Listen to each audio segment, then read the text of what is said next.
Mecánica Planetaria por Gonzalo Duque Escobar, Manizales, septiembre 23 de 2020. Documento del Observatorio Astronómico de Manizales de la Universidad Nacional de Colombia.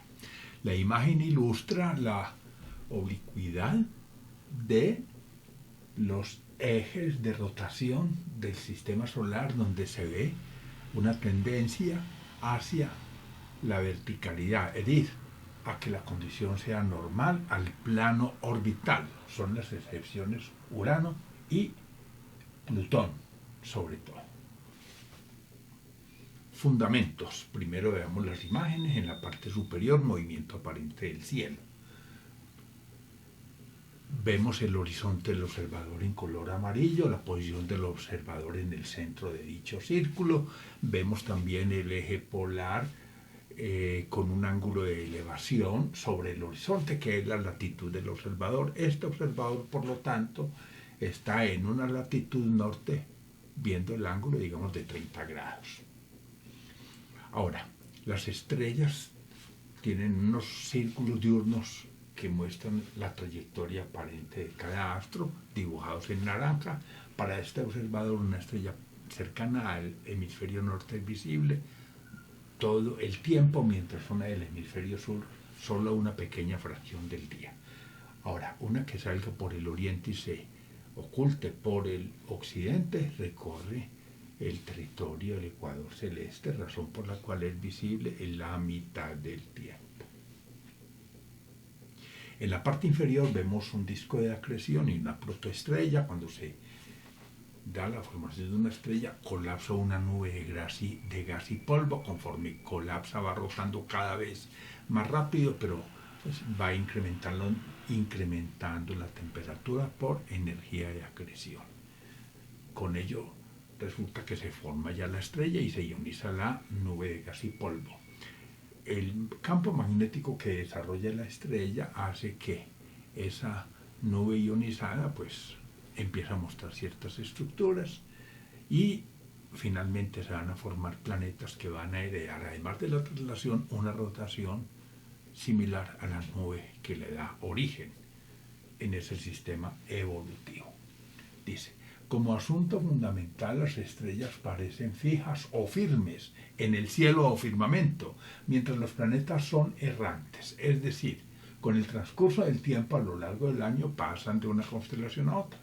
Nos preguntamos ahora cómo diferenciar planetas de estrellas y planetas entre sí. Al mirar al cielo para diferenciar los planetas de las estrellas, los primeros no titilan, pero las estrellas sí. Ello se debe a la inestabilidad de la atmósfera, ya que de una estrella solo llega un rayo de luz que se pierde momentáneamente, mientras que del planeta muchos reemplazan al que se desvanece por el efecto de la atmósfera.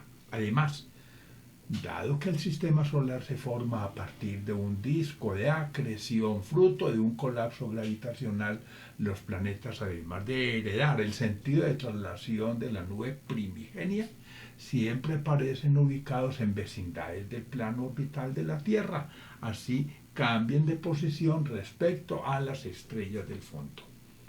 El color rojo o anaranjado de Marte y Saturno más intenso en el primero, y el color blanco de Venus y Júpiter contribuye también a diferenciar el planeta, al igual que el carácter matutino o vespertino de Venus, condicionado a su ubicación más interior en el sistema solar.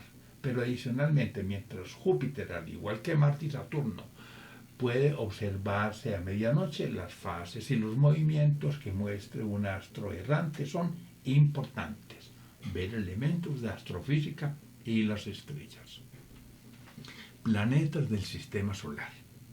En la imagen vemos la estructura del sistema solar planetario con el cinturón de asteroides entre Marte y Júpiter. Algunos de los principales cuerpos en el cinturón de asteroides son Ceres, Vesta y Palas. Por su composición, los planetas del sistema solar suelen clasificarse en rocosos y gaseosos. Los planetas rocosos, telúricos o terrestres, son cuerpos de densidad elevada, con una estructura interna bien diferenciada y tamaño relativamente similar. Son ellos Mercurio, Venus, Tierra y Marte. Contrariamente, los planetas gaseosos están caracterizados por su enorme tamaño y poseer atmósferas densas. Son ellos Júpiter, Saturno, Urano y Neptuno.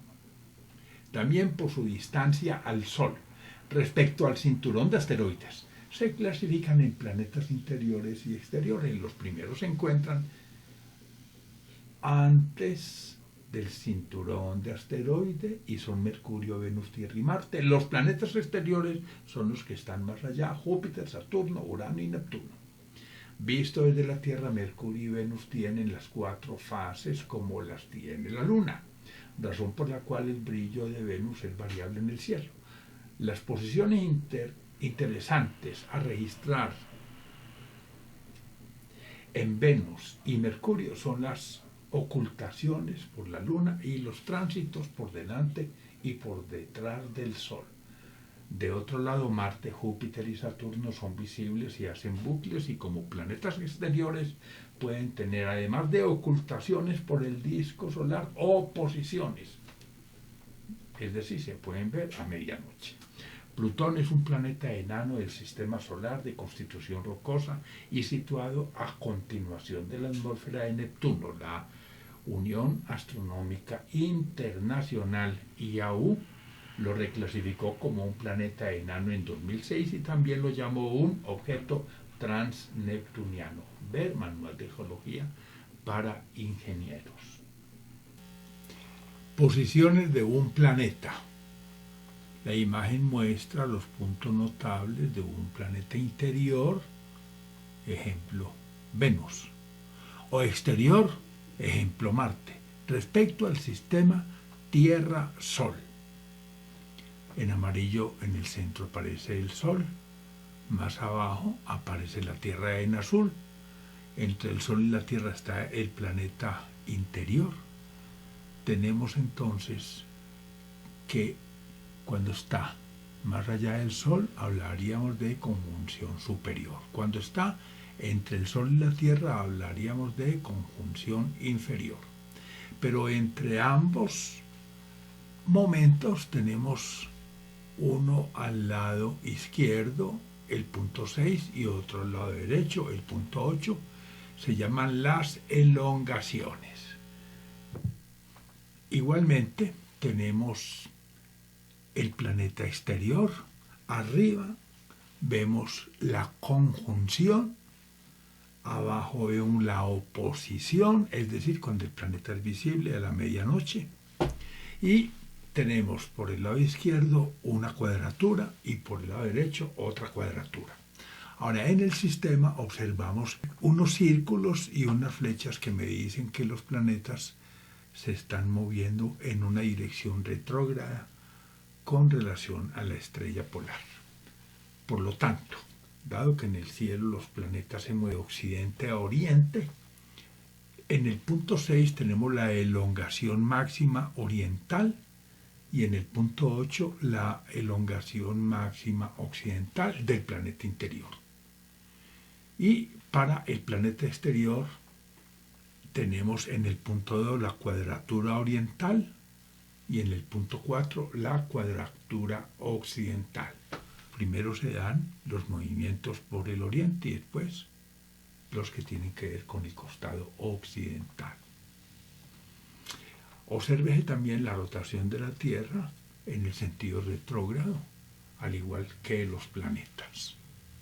Dice, los planetas, al igual que la Luna, además de su vecindad a la eclíptica o camino aparente del Sol, se mueven de occidente a oriente, razón por la cual noche por noche van saliendo un poco más tarde. Esto dado que en el sistema solar la traslación planetaria es retrógrada respecto a la estrella polar.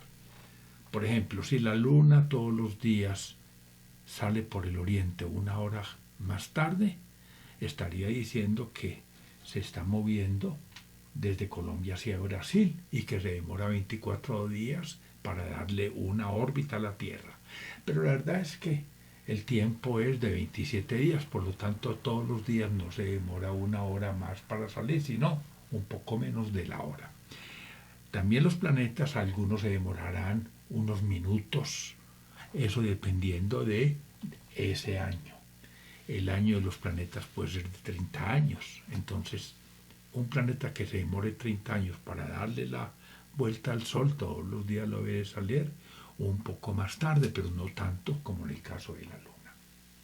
Dice, al observar un planeta interior, caso Mercurio o Venus, o exterior respecto a la Tierra, caso Marte, Júpiter o Saturno, en las órbitas planetarias, los puntos notables de las posiciones de los planetas respecto al sistema Tierra-Sol son conjunción, oposición, cuadratura este y occidental y elongación este y occidental.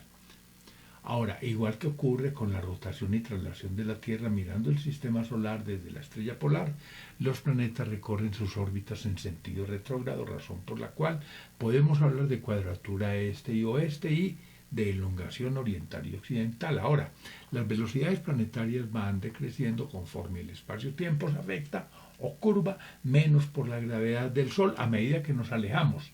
Dicha anomalía gravitacional varía inversamente con el cuadrado de la distancia del tránsito de Mercurio. Galileo Galilei, 1564-1642. Galileo a los 17 años durante la misa descubre las leyes del péndulo simple, donde el periodo no solo es independiente de la amplitud, sino que depende de su longitud y no de su masa. A mayor longitud, más lento es el balanceo.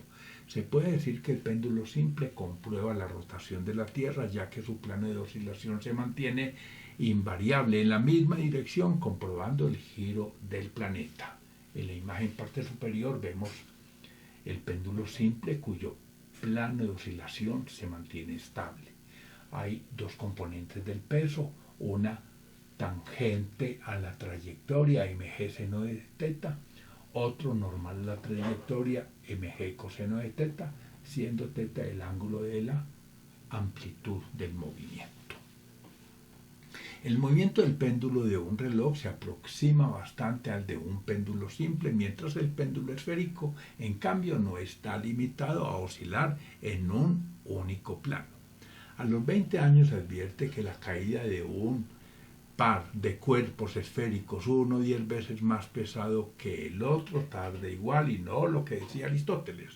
Trabajó el plano inclinado para medir tiempos en la caída de esferas de peso diferentes e hizo fortuna vendiendo una brújula militar.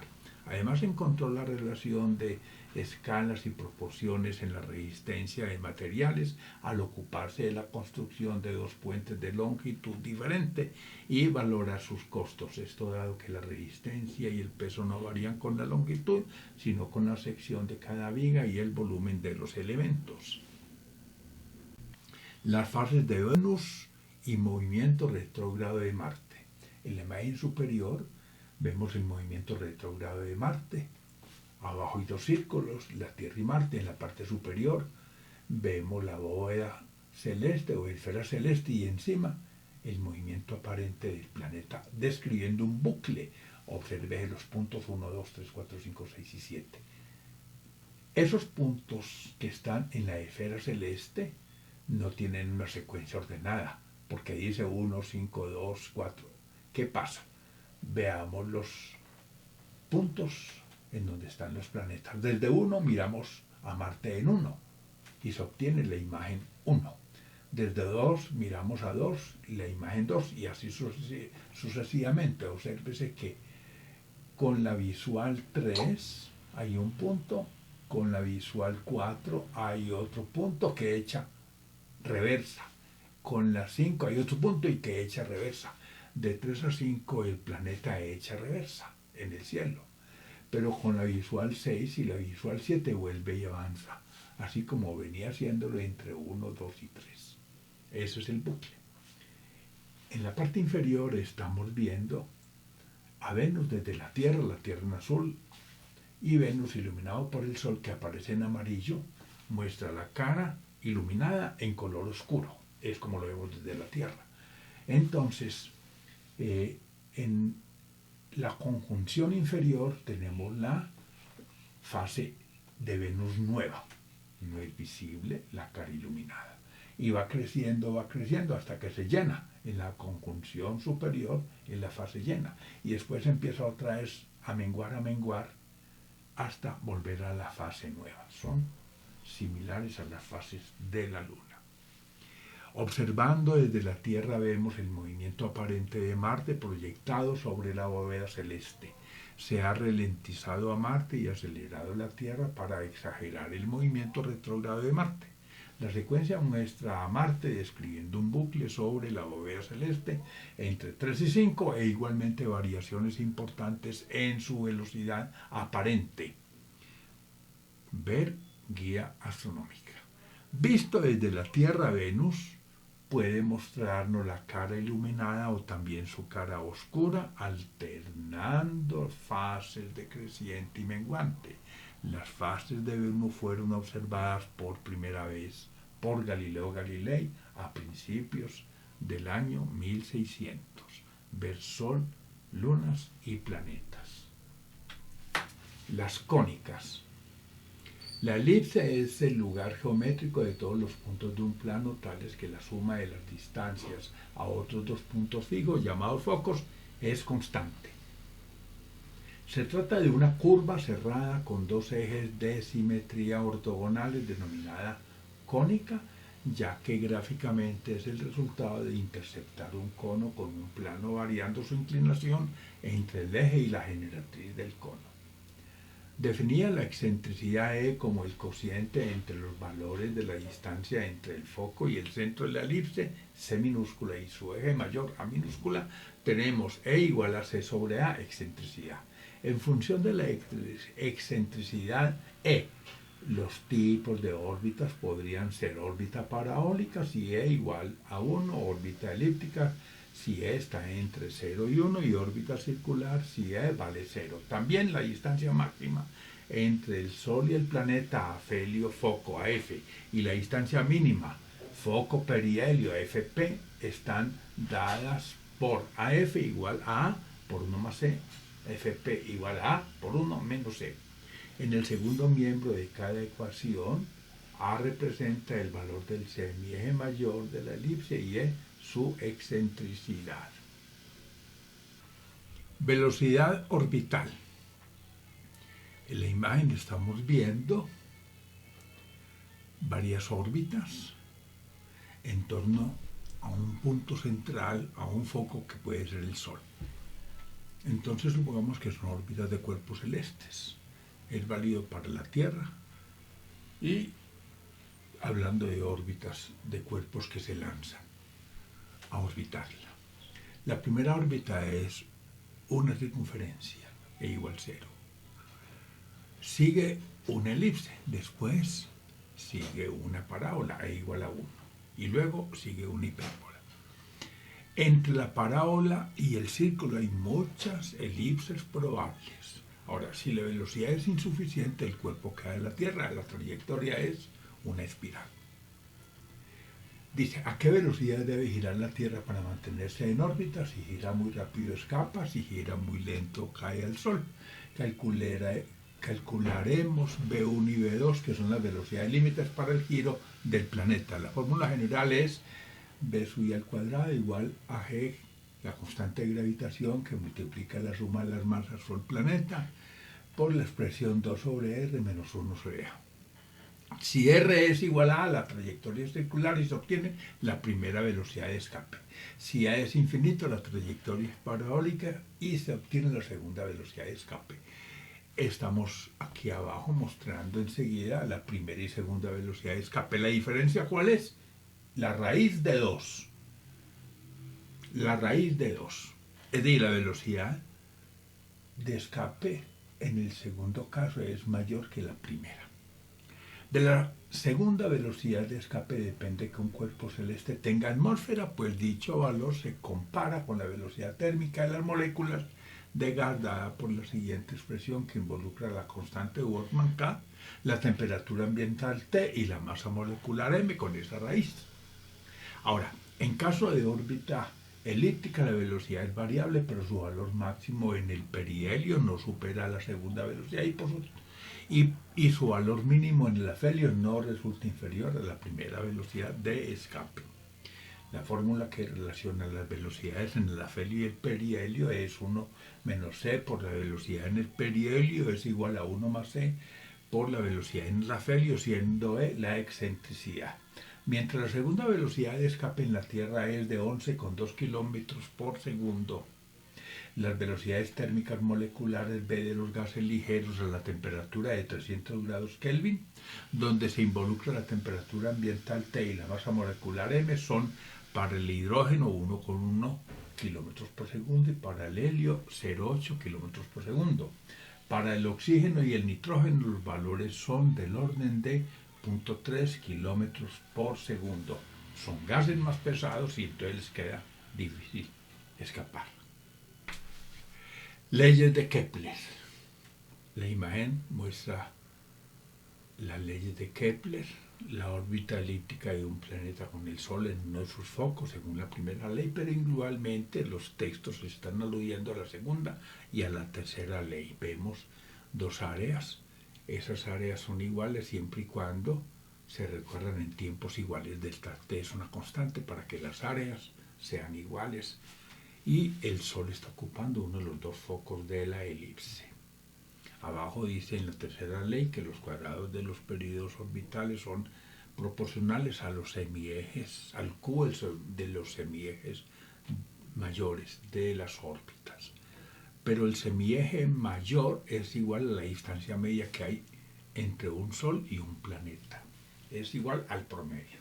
Johannes Kepler, basado en las posiciones de Marte que Tycho Brahe observó y midió, publica en 1609 las dos primeras leyes del movimiento planetario y en 1619 la tercera ley. Estas leyes permiten consolidar el esquema heliocéntrico, mejorar las predicciones astronómicas y dimensionar el tamaño del sistema solar. Veamos estas leyes. 1. Cada uno de los planetas se mueve siguiendo una órbita en forma de elipse en uno de cuyos focos se encuentra el Sol. 2. Al moverse un planeta, su radiovector R o línea planeta-Sol describe iguales áreas en iguales intervalos del tiempo T. Y 3. Los cuadrados de los periodos de revolución sideral de los planetas T mayúscula son proporcionales a los cubos de los semiejes mayores de las órbitas a minúscula, o sea, a los cubos de sus distancias medias al Sol. Ver Isaac Newton. Gravitación universal. Fuerza igual a la constante de gravitación multiplicada por el producto de las dos masas de los cuerpos que interactúan, dividido por el cuadrado de la distancia que separa sus centros de masa. La constante de gravitación vale 6,67 por 10 a la menos 11 newton metro cuadrado sobre kilogramo cuadrado. Ese exponente 10 a la menos 11 muestra que es una fuerza supremamente débil, sutil. Cuando uno coge dos imanes siente la interacción entre ellos, pero no siente la atracción gravitacional entre las masas de los imanes. La fuerza F depende de las masas M1 y M2 que interaccionan y de la distancia R entre sus centros de gravedad, que es la constante de gravitación universal. Isaac Newton, 1643-1727, elabora una teoría gravitacional que explica el comportamiento de todos los cuerpos del universo y el movimiento expresando espacio y tiempo como invariantes. Para el efecto Newton toma lo fundamental del pensamiento que le precede, así: de Copérnico, el modelo heliocéntrico; de Kepler, las tres leyes y las mareas; de Galileo toma la caída libre y el movimiento parabólico; de Descartes incorpora la inercia rectilínea. Estas son las tres leyes de Newton. 1, la ley de la inercia; 2, la ley de la interacción y la fuerza; 3, la ley de la acción y la reacción. La ley de la inercia dice que todo cuerpo preservará su estado de reposo o de movimiento uniforme y rectilíneo, a no ser que actúe sobre él otra fuerza que cambie su estado inicial. La de la interacción y la fuerza dice que el cambio del movimiento es proporcional a la fuerza motriz impresa y ocurre en la misma dirección de la línea de acción de la fuerza que se aplique. Esta segunda ley se puede resumir en la fórmula fuerza igual a masa por aceleración. La tercera ley de acción y reacción dice que a toda acción siempre corresponde una fuerza de reacción igual y contraria. Ver Isaac Newton. Sistema Tierra-Luna. Imagen campo gravitatorio. El campo gravitacional de la Tierra causa la aceleración a su L en la Luna y G en la manzana. Esto ilustra la ley de gravitación universal de Newton. Para calcular la gravedad en la superficie de la Luna y compararla con la de la Tierra, imaginemos la Tierra o la Luna de forma esférica y expresemos los efectos de su rotación. La fuerza de la gravedad en la superficie de la Tierra, Gt, es un valor que está dado por G igual a la constante de gravitación por la masa de la Tierra, dividido por el cuadrado del radio terrestre. Y en la Luna, la gravedad es igual a la misma constante G que multiplica la masa lunar dividido por el cuadrado del radio de la Luna. Dividiendo entre sí ambas ecuaciones, al reemplazar numéricamente masas y radios, se obtiene la relación de las fuerzas de gravedad, que para el efecto es 6 veces mayor en la Tierra que en la Luna. De otro lado, de la ley gravitatoria se pueden deducir las leyes de Kepler. La tercera, para un planeta de masa m, dice que el cubo del semieje mayor de la órbita dividido por una expresión que es el cuadrado del periodo de revolución como factor de la suma de las masas Sol-planeta. Todo eso es igual a la constante de gravitación dividido por 4π2. Un planeta se halla en una órbita estable cuando no se precipita hacia el Sol como consecuencia de la fuerza de gravedad, ni sale despedido de la órbita como consecuencia de la fuerza centrífuga. La fuerza de gravedad del Sol y la fuerza centrífuga del planeta orbitando tienen que equilibrarse mutuamente.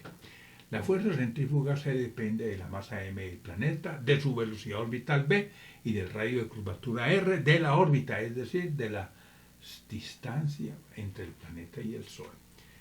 C es igual a m por v2 dividido por r.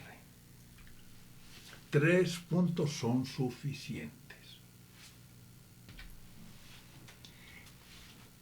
Imagen elementos de la elipse y el sistema Sol-planeta. Se observa en la imagen cuál es el eje mayor A, el semieje menor B y la distancia C entre el Sol y el centro de la elipse.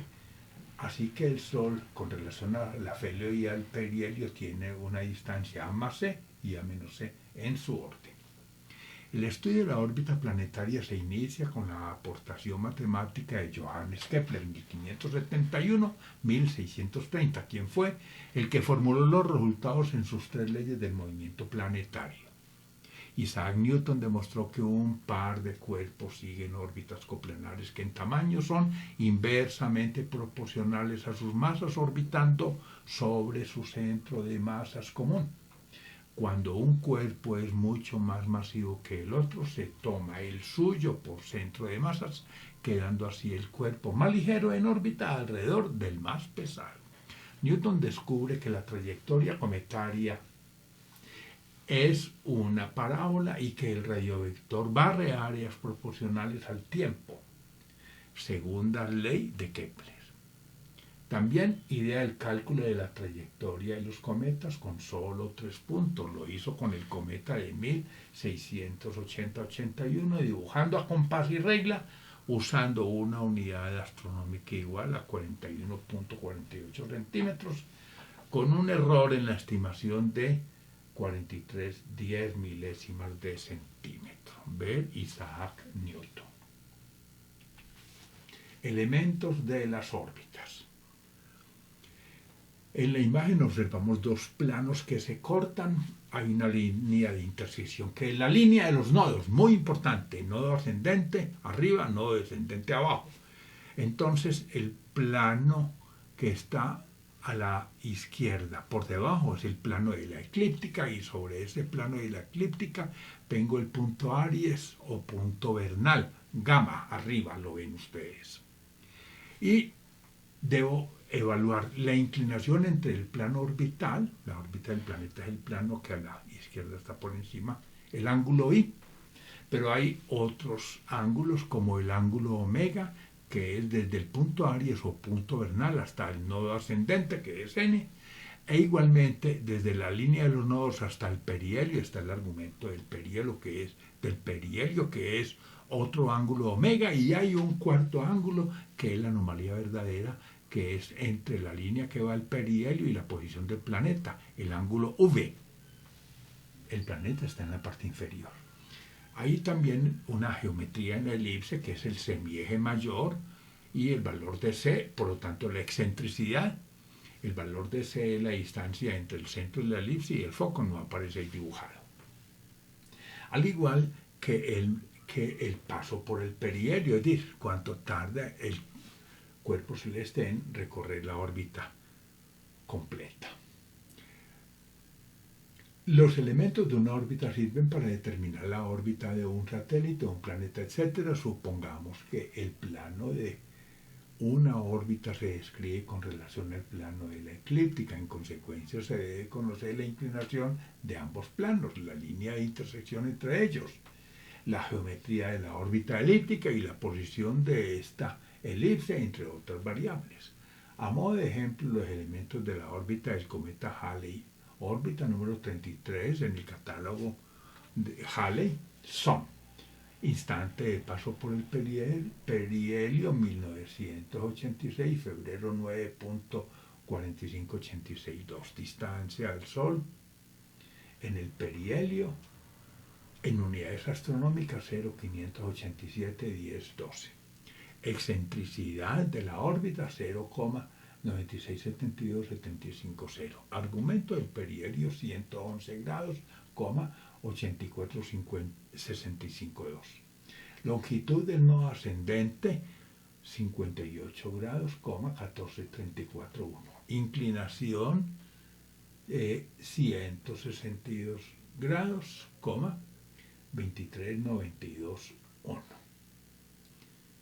Para nuestra Luna, los elementos orbitales son la inclinación 5 grados, 1454, la excentricidad 0,0549, los elementos orbitales derivados serían el periodo orbital sideral, 27 días, 7 horas, 43,1 minutos. El periodo orbital sinódico, 29 días, 12 horas, 44 minutos, 2,9 segundos. El radio orbital medio en kilómetros, 384.400 kilómetros. Ver guía astronómica. Órbitas satelitales, satélites de órbita polar y órbita geoestacionaria y satélite geosincrónico, el de órbitas polares a la derecha. La órbita geoestacionaria es geosincrónica, pero está sobre el ecuador. La de abajo puede tener cualquier inclinación, pero si es sincrónica es que está sincronizado con el mismo periodo de rotación de la Tierra, razón por la cual el observador siempre verá el satélite encima de sí mismo. Dice, en general hay dos grupos de satélites, satélites que orbitan el ecuador y satélites que orbitan de polo a polo mientras la Tierra rota sobre su eje polar. Los satélites geoestacionarios orbitan en la misma dirección en que gira la Tierra, sincronizados con su rotación. Esto se logra a 35.786 kilómetros sobre el ecuador, donde la órbita resulta geosincrónica, o sea, con el mismo periodo de rotación terrestre. Una órbita polar es una órbita que pasa por encima de los polos de un planeta o muy cerca de ellos, es decir, la inclinación de la órbita es cercana a los 90 grados. Un satélite en órbita polar pasa sobre cada punto del planeta cuando éste gira sobre su eje. La ventaja de esto es que pueden cubrir toda la Tierra y ubicarse a cualquier altura. Generalmente las órbitas polares a menudo son órbitas terrestres bajas para que haya buena resolución de las imágenes. Mientras que los satélites geosincrónicos pueden tener cualquier inclinación, la diferencia clave con la órbita geoestacionaria es el hecho de que se encuentran en el mismo plano que el ecuador. Cuando un satélite tiene una órbita sincrónica al Sol, recibe una iluminación solar constante a través de la inclinación y la altitud y pasa sobre cualquier punto de la superficie de la Tierra a la misma hora de tiempo solar local. Colombia, al igual que 9 países más, tiene órbita geoestacionaria. Para países que no la tienen, se utilizan otras clases de órbitas, tal cual lo hace Rusia con una órbita de Molniya, diseñada para proporcionar comunicaciones y cobertura de detección remota en latitudes altas. Los satélites meteorológicos de comunicaciones y de posicionamiento global suelen operar desde una órbita geoestacionaria para garantizar que estén siempre sobre el observador. La excentricidad de la órbita se escoge según la aplicación. Las órbitas muy excéntricas pueden servir para que el satélite esté mucho tiempo sobre una región determinada. Ver Colombia por un desarrollo satelital. Eclipses. Imagen, una obra de arte mostrando la circunstancia en el medioevo. Los eclipses de sol tienen lugar en novilunio o luna llena. Los eclipses de luna en plenilunio o luna nueva, y cuando la luna está situada en el plano de la órbita terrestre o en la vecindad inmediata del nodo ascendente o descendente. En el primer caso, la luna oculta en mayor o menor medida al sol, y en el segundo, la luna desaparece total o parcialmente en la sombra de la Tierra. Por término medio hay anualmente 2 a 3 eclipses de sol y de 1 a 5 eclipses de luna. La condición anterior hace que los eclipses se produzcan separados por medio año aproximadamente. En efecto, si los nodos de la órbita lunar están en las proximidades del equinoccio de primavera y otoño sobre la eclíptica, es de prever que haya eclipses de sol en la luna nueva apareciendo en torno al 21 de marzo y al 23 de septiembre respectivamente, y eclipses en la fase de luna llena que se den en ese mismo intervalo. Ahora bien, como la línea de nodos es retrógrada, se van adelantando los eclipses de año en año, repitiéndose exactamente igual al cabo de unos 18 años. La duración exacta de este periodo de Saros se puede calcular si se tienen en cuenta que 223 meses sinódicos equivalentes casi exactamente a 242 meses dracónicos. 18 años más 10,3216 días frente a 18 años más 10,3592 días. La pequeña diferencia de 0,0376 días hace, sin embargo, que los ciclos de Saros de eclipses iguales se desfasen de nuevo al cabo de algunos milenios, mientras el mes sinódico es el periodo que transcurre entre dos lunas llenas o lunas nuevas. El mes dracónico o zodiacal es el periodo o intervalo medio entre dos tránsitos sucesivos de la luna a través del mismo nodo. Ver guía astronómica. Eclipses de sol. Imagen. Eclipses de sol. Se pueden observar en las figuras, en la parte de arriba la umbra, en la de abajo la antiumbra. La umbra en eclipse total, la antiumbra en eclipse anular. Igualmente la penumbra, que es la región de gris más claro, que está al lado y lado tanto de la umbra como de la penumbra.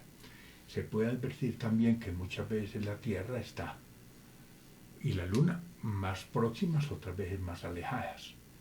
Cuando la Luna está más lejos de la Tierra, se puede presentar la antiumbra. Mientras más cerca esté la Luna de la Tierra, mayor es la umbra y mayor la duración del eclipse. Eclipses de Luna. Los eclipses de Luna, a diferencia de los de Sol, son visibles desde una zona geográfica mucho mayor, concretamente desde todo el lado nocturno de la Tierra que tiene la Luna llena sobre el horizonte.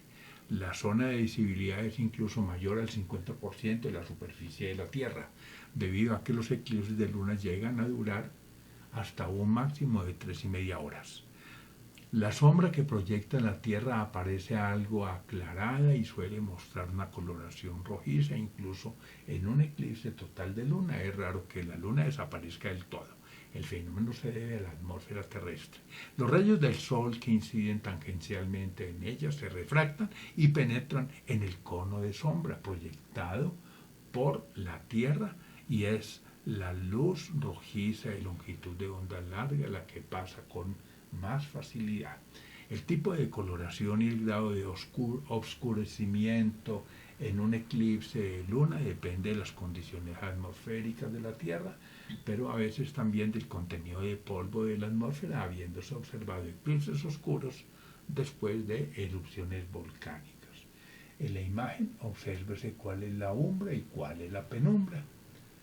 E igualmente vemos que para que se dé ese eclipse la Tierra tiene que estar en medio del sistema Sol-Luna. Las mareas y la gravedad.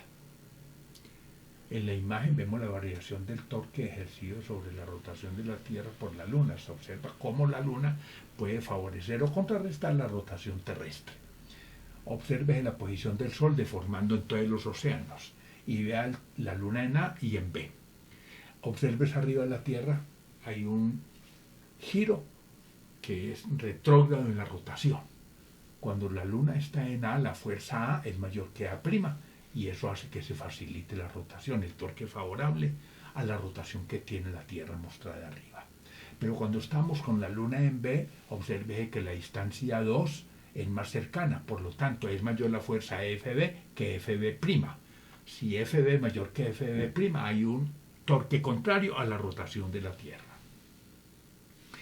Las mareas de los océanos para Newton no se deben a la rotación terrestre, Galileo, ni a los vórtices según Descartes. Las mareas o cambios periódicos del nivel del mar producidos principalmente por las fuerzas de atracción gravitatoria se deben a la acción combinada de la Luna, según Kepler, y del Sol. Sin embargo, habrá que añadir que las mareas de la litosfera son insignificantes con respecto a la de los océanos y también lo son las de la atmósfera, si se comparan con el aumento del espesor de la atmósfera causado por la fuerza centrífuga del movimiento de rotación terrestre en la zona ecuatorial. Es decir, los continentes tienen marea y la atmósfera también. Otros fenómenos ocasionales como vientos, lluvias, desbordes de ríos y tsunamis provocan pequeñas variaciones ocasionales y locales del nivel del mar que no son mareas, por no estar causados por la fuerza gravitatoria ni tener periodicidad.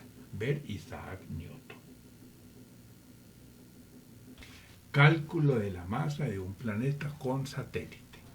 Tomemos el Sol de masa m mayúscula y el planeta de masa m minúscula por averiguar, y el satélite de masa m sub s, sean los periodos P minúscula del planeta y P sub s del satélite y G la constante de gravitación de Newton. Las fórmulas más exactas de la tercera ley de Kepler nos permiten decir que al comparar el planeta con el Sol y el planeta con el satélite obtengo las ecuaciones 1 y 2, donde el periodo multiplica la suma de las masas para obtener 4pi al cuadrado por el cubo del semieje de la órbita respectiva y por la constante de gravitación universal. Dividiendo miembro a miembro ambas ecuaciones, al dividir por m minúscula, que es la incógnita, y considerar que el cociente de la masa del satélite comparado con la masa del satélite es despreciable, tenemos estas dos ecuaciones que están enseguida, en donde estoy diciendo que la relación entre los cubos de los semiejes de la órbita planetaria y el satélite es igual al producto entre el cuadrado de los periodos y la suma de las masas correspondientes, Sol, planeta y planeta satélite. Entonces, de ahí finalmente obtengo una ecuación con la cual al reemplazar los periodos y semiejes orbitales medidos puedo conocer m en comparación con la masa solar. Es decir, puedo conocer la masa solar dividido por la masa del satélite numéricamente, ¿cuánto es? Masa inercial y masa gravitacional. En la imagen estoy viendo el ejercicio de Galileo lanzando dos masas desde la torre de Pisa para poner en evidencia la equivalencia entre dos masas, la inercial y la gravitacional, dado que las dos masas se tardan lo mismo en llegar al suelo.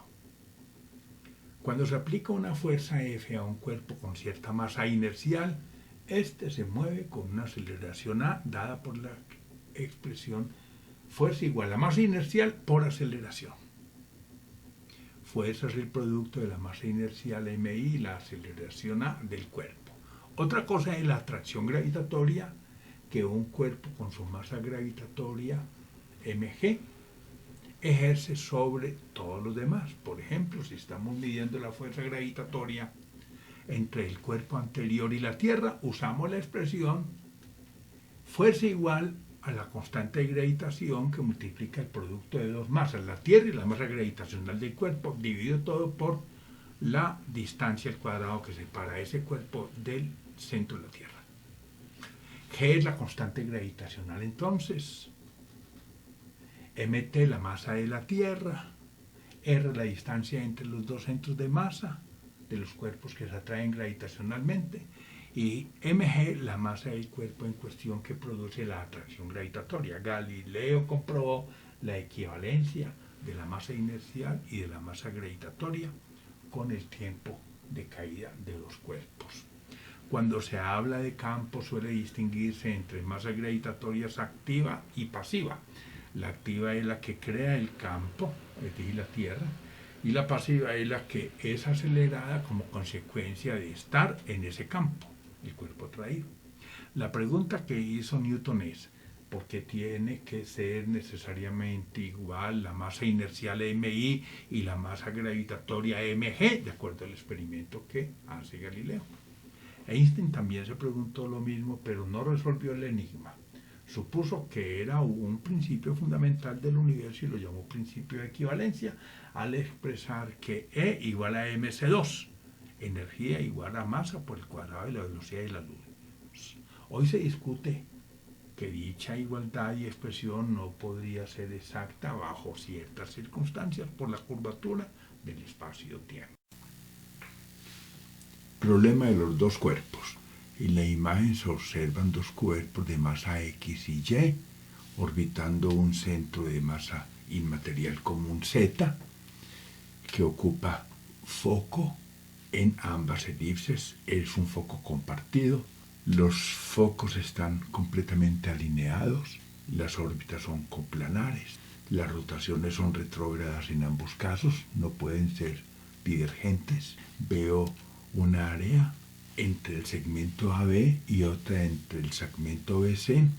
El delta t de tiempo para ambos segmentos es iguales, por lo tanto las áreas achuradas en líneas y en puntos son iguales, y se cumple que masa X por distancia de 1 del cuerpo al centro de masa es igual a masa Y por distancia de 2 al centro de masa.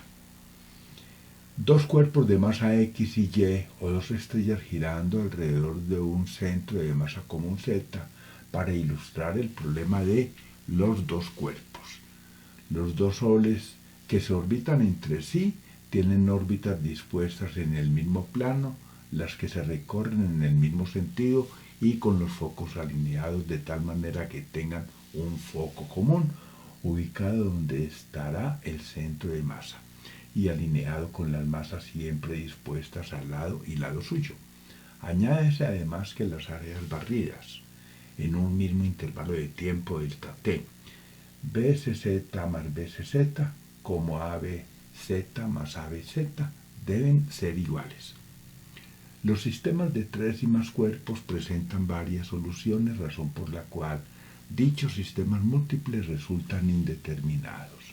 En el diagrama, al tratarse de elipses, siendo SE1 y SE2 los semiejes mayores, la distancia entre los dos cuerpos de 1 más de 2 será el producto entre uno de los semiejes y la razón de las masas X sobre Y o Y sobre X, según se trate del cuerpo X o del Y. En este arreglo geométrico, el período de los planetas es el mismo como condición de alineamiento con el centro de masa Z y debe cumplirse la ley de las áreas señalada. La Tierra y la Luna admiten esta consideración, como lo veremos adelante. Sistema Tierra-Luna. En la imagen veo la distancia Tierra-Luna entre centro y centro de masa de cada cuerpo, equivalente a 384.400 kilómetros, sistema donde conocemos que la masa de la Tierra es 81 veces la masa de la Luna. Si la masa de un cuerpo X resulta insignificante comparada con la de su compañero Y, como el caso del sistema Luna-Tierra o del sistema Tierra-Sol, El centro de masa coincide prácticamente con la masa y la distancia d1 más d2 se hace semejante a d1. En este caso, el segundo cuerpo de gran masa, la Tierra, por ejemplo, puede considerarse en reposo como primera aproximación para que el primero, la Luna, describa una órbita elíptica cuyo semieje será la suma de los semiejes para la Luna y la Tierra, con la Tierra en uno de sus focos, de la manera que se ha ilustrado en las leyes de Kepler. Para el caso de dos cuerpos con masas similares, la órbita es también una elipse, cuyo semieje mayor es igual a la suma de los semiejes de Luna y Tierra. Ilustraremos el caso del sistema Tierra-Luna haciendo uso de la parte anterior, problema de los dos cuerpos, y los valores conocidos para averiguar qué tan cerca de la Tierra y lejos de la Luna se encuentra el centro de masa Tierra-Luna. Entonces, relación de masas entre la Tierra y la Luna, mt sobre ml igual a 81, primera ecuación. Distancia media entre la Tierra y la Luna, dt más dl igual a 384.400 kilómetros, segunda ecuación. Aplicando lo anterior, que masa x por d1 igual a masa y por d2, entonces 1 sobre 81 es igual a dt sobre dl. De las dos últimas ecuaciones tenemos que la distancia dt es igual a 384.400 menos 81 dt. Se obtiene de la anterior ecuación una distancia dt de 4.700 kilómetros, valor que, comparado con el radio de la Tierra de 6.378 kilómetros, nos dice que el centro de masa alrededor del cual orbitan la Luna y la Tierra queda en el manto de la Tierra a una profundidad del orden de 1.678 kilómetros medidos desde su superficie. Las mareas terrestres. En la imagen superior veo a la izquierda el Sol, a la derecha la Luna. R mayúscula es el radio de la Tierra, R minúscula la distancia que separa centros de masas en el sistema Tierra-Luna. Estando la Luna atrayendo la Tierra, ejerce una fuerza sobre F1 y sobre F2. El punto F1 es el que está más cerca de la Luna, el punto F2 es su antípoda, al otro lado de la Tierra, donde la fuerza es menor. Entonces, ¿cuánto vale la distancia en F1 y cuánto vale en F2? La diferencia la pone el denominador, porque sabemos que de acuerdo a la ley de gravitación la fuerza es igual a la constante por el producto de las masas dividido por el cuadrado de la distancia, pero para F1 la distancia es R minúscula menos R mayúscula al cuadrado, y para la fuerza 2 más lejana es el denominador R más R mayúscula al cuadrado. Es decir, F2 es menor. Resto F1 y F2, ahí tengo varias expresiones algebraicas, pero de todas maneras, como la distancia Tierra-Luna es mucho mayor que el radio de la Tierra, se puede aproximar delta F a una expresión del orden de 4 por la constante de gravitación, por la masa de la Luna, por la masa de la Tierra, por el radio de la Tierra, dividido todo por la distancia que separa a ambos cuerpos, pero elevada al cubo. En la parte inferior veo el sistema Tierra-Sol 1, cómo son las mareas, donde intervienen el Sol y la Luna simultáneamente, y obsérvese que la Luna influye un poco más del doble. Gráficamente, en la parte de la izquierda veo que el Sol está encima y a 90 grados por el lado izquierdo está la Luna. Observe que es mayor la deformación de la marea por donde está la Luna que por donde está el Sol. Pongámoslos prácticamente la Luna encima y el Sol casi abajo. Entonces la imagen de la derecha me muestra que es mayor la deformación de los mares por el lado de la Luna que por el lado del Sol. Tenemos en el texto. En la imagen, R minúscula es la distancia entre centros de masa y R mayúscula el radio de la Tierra, expresemos el radio lunar. Entonces la interacción gravitatoria del Sol y la Luna sobre la Tierra implica una diferencia en la intensidad de la fuerza gravitatoria entre los extremos más cercano y lejano, delta F, que explica las mareas. Sin considerar el efecto de la fuerza centrífuga, la siguiente es la estimación de las fuerzas de atracción gravitacional en el caso del sistema Sol-Tierra-Luna, ya que la atracción planetaria sobre la Tierra no es relevante. La Tierra ejerce sobre la Luna una fuerza de marea máxima, delta F, del orden de 1,8 por 10 a la 8 newton. Al mismo tiempo, la Tierra siente, debido a la Luna, una fuerza de marea máxima, delta F, del orden de 6,69 por 10 a la 8 newton. Y también el Sol ejerce sobre la Tierra una fuerza de marea máxima delta F del orden de 3,02 por 10 a la 8 newton. Es decir, la fuerza de marea generada por la Luna sobre la Tierra supera 2,2 veces la del Sol, a pesar de que la atracción gravitacional del Sol es 178 veces mayor que la de la Luna, y aunque comparado con la Luna el Sol es mucho más masivo, la Luna está 400 veces más cerca de la Tierra. Además, en la interacción Luna-Tierra, la Luna ejerce sobre la Tierra una fuerza de marea 3,5 veces mayor, dado que la masa de la Tierra es 81 veces mayor y el diámetro de la Luna es solo el 27% del diámetro ecuatorial de la Tierra. Ver Isaac Newton. Gracias, Gonzalo Duque Escobar, profesor de la Universidad Nacional de Colombia, Manizales, septiembre 23 de 2020. Fuente capítulo 3 de la Guía Astronómica. Portada banner de los planetas del Sistema Solar, de Juan Carlos Vallejo, 2015, en Capítulos virtuales para la enseñanza de las ciencias de la Tierra y el espacio, maestría en tesis de la Universidad Nacional sede Manizales. Contraportada, Museo Interactivo Samoga de la Universidad Nacional de Colombia, sede Manizales. Documento del Observatorio Astronómico de Manizales, Universidad Nacional de Colombia. Fuentes y lecturas 1 de 4. Libros digitales de la Universidad Nacional. Agenda de la Universidad Nacional para eclipses del 2019. Albert Einstein. Astronomía en América precolombina. Astronomía en la Edad Media y el Renacimiento. Atlantis cierra la era del transbordador. Francisco José de Caldas y Julio Garavito Armero. Capítulos virtuales para la enseñanza de las ciencias de la Tierra y el espacio. 100 años del universo relativista de Einstein. Ciencias aeroespaciales, retos temáticos y organizacionales para el Plan Nacional de Desarrollo. Ciencias naturales, ciencia, tecnología y sociedad. 50 años de la llegada del hombre a la Luna. Civilizaciones mesoamericanas, mayas, cultura maya. Fuentes y lecturas 2 de 4. Colombia por un desarrollo satelital. Cosmografía, cómo observar el cielo. Cultura y astronomía. Desarrollo y revoluciones tecnológicas. El bosón de Higgs. El camino a las estrellas. El misterioso lado oscuro del universo. El universo acelerado. Elementos de astronomía de posición. Elementos de astrofísica y las estrellas. Galileo Galilei.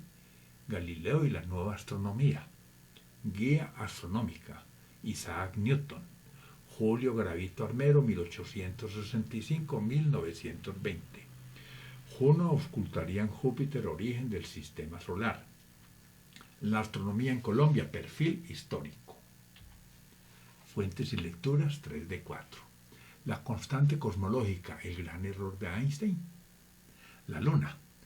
La teoría de la relatividad. Leyes de Kepler. Los albores de la civilización. Los 6 eclipses de 2020. Manual de geología para ingenieros. Misiones Galileo y Cassini. Modelo académico administrativo para el planetario de Manizales. Noticiero sideral Galileo Galilei. Obras completas de Francisco José de Caldas. Órbitas en el sistema solar. Leyes de Kepler. Cónicas. Movimiento orbital. Otra prueba de la teoría general de la relatividad, el agujero negro en M87. Periplo científico de Humboldt por América. Primer alunizaje en la cara oculta de la Luna.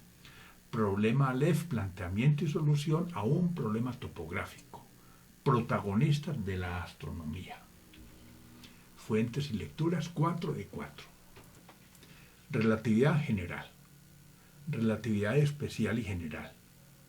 Relatividad para niños. Significado de un bisiesto y balance del 2016. Sobre hombros de gigantes.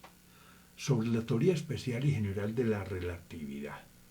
Sol, clima y calentamiento global. Sol, lunas y planetas. Stephen Hawking. Timeo. Tránsito de Mercurio.